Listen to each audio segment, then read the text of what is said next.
Today's talk is dynamic harmlessness for today's world.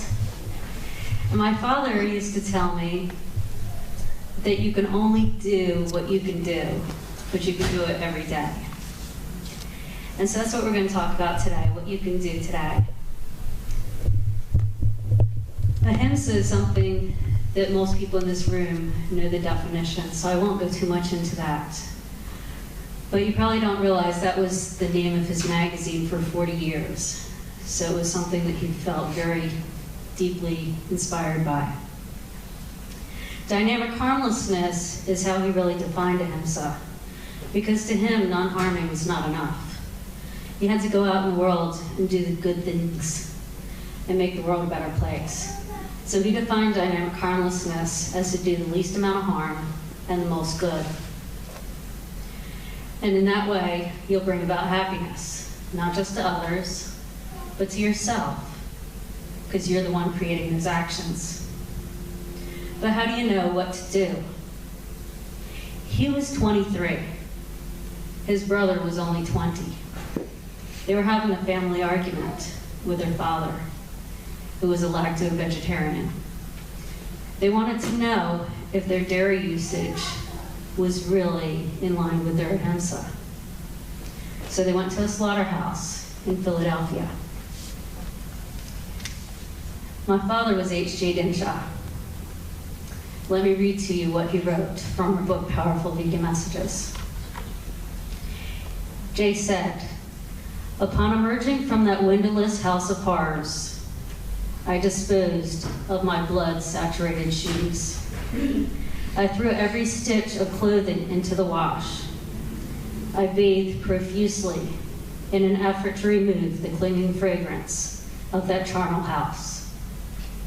Even so, it seemed I could not rid my nostrils of that awful stench for weeks thereafter.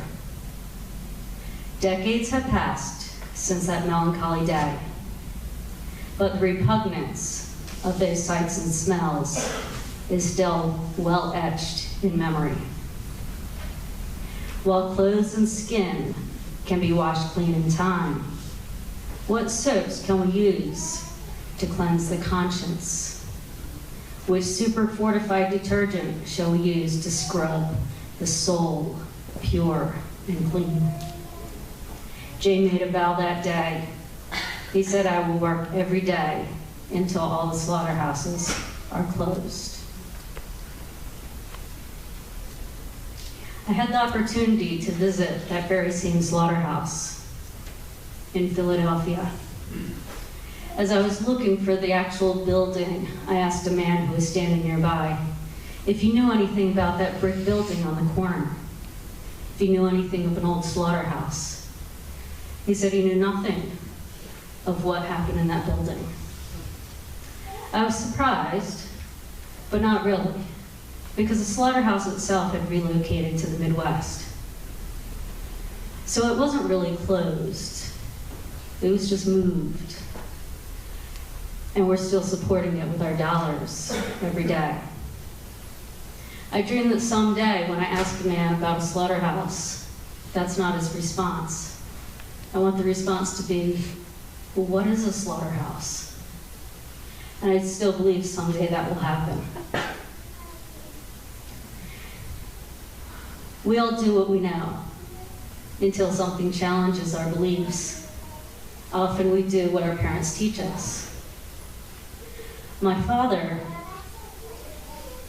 he formed the American Vegan Society in 1960, 3 years after touring that slaughterhouse, because that's what he believed that he could do to do the most good and the least harm, to help other people understand what vegan is.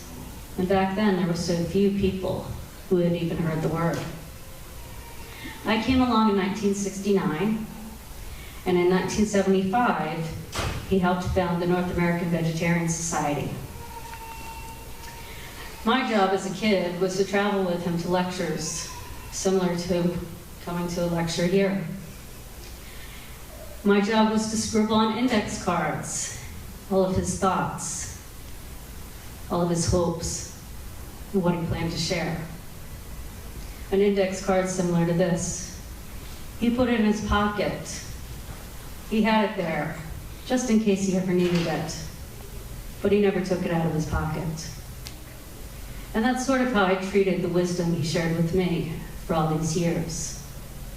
But now it's truly time to take these index cards out and share them with all of you. When I was co-authoring with my late father, our latest book, Powerful Vegan Messages, I really got the chance to meet a lot of my dad's friends. And one person who really had a great memory was Tom Regan. He's a great animal rights activist. He said that Dinshah needed a canvas, a very large canvas, to paint for everybody the world as he saw it could be. At the conference, the World Vegetarian Conference in 1975, he did the funeral for famine. He hired a hearse, flowers, had lots of speakers, invited thousands of people to a stadium to look at what could happen if the world became vegan. He knew it was good for the animals. He had to get us to see how it could be good for the planet and the people. He gave us so much to think about. Today is the first of 10 lectures I'm giving in the next 24 days. Yesterday, very early in the morning in Philadelphia, my kid was giving me a hug goodbye and he wouldn't let go. And I had to tell him that the animals need me more than he does right now. I told him that I need to go and speak for the animals and help people understand that we can have a better world, just as my dad believed, as he was doing for the next generation, I need to do for my kid. And although he was a little bit sad, my kid gets it, because we go to animal sanctuaries. He gets to hug cows and pigs, and he makes the connection at 3 years old. I've asked him, why are we vegan? He says, because the animals don't want us to eat them. They want to do fun things. If we eat them, they'll be dead, and then they cannot do fun things. It's so simple sometimes. I also take him to veg fests. I took him to one recently, and he enjoyed it.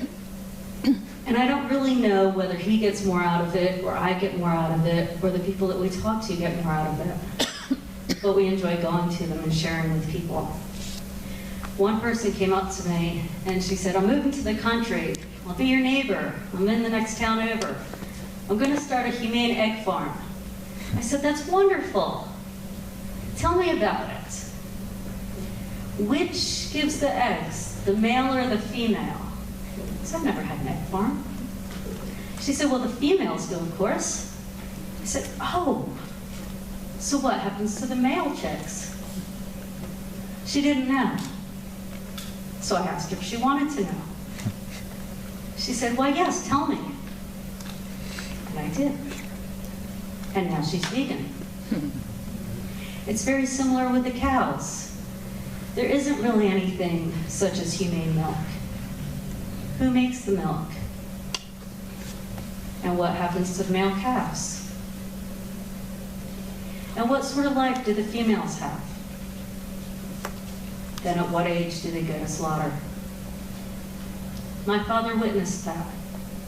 It inspired him. If you've ever wished to have a friend, a mentor, or a resource, let me share with you my father. He was an average American. He was of Indian descent, elected vegetarian before he toured the slaughterhouse. If he were sitting in this room today, you would not notice him. But I believe he's still here. His powerful vegan messages lie inside of each of us.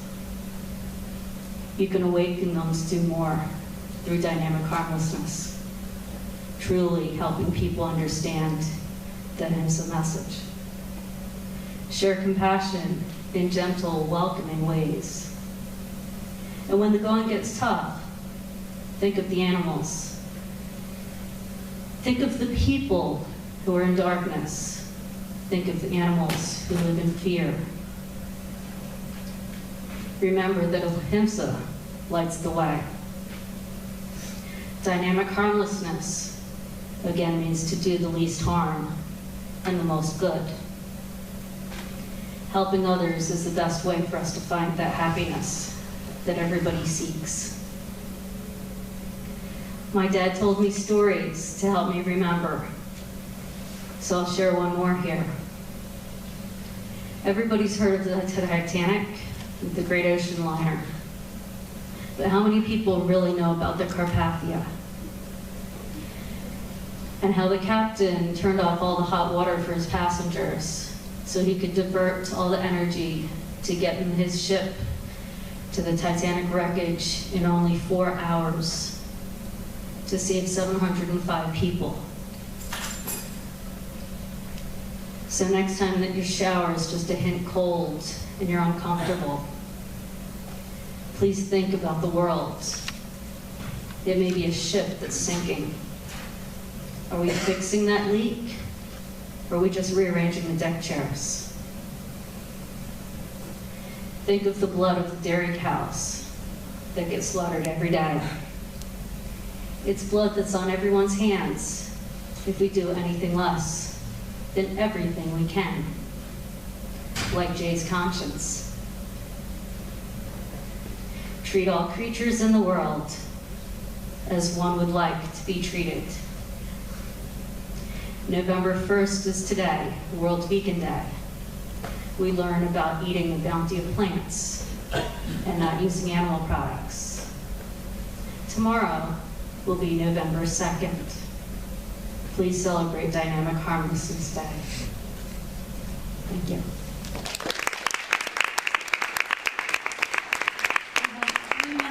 I could do questions now, or we can do questions later. I'll also be out at a table. Yes?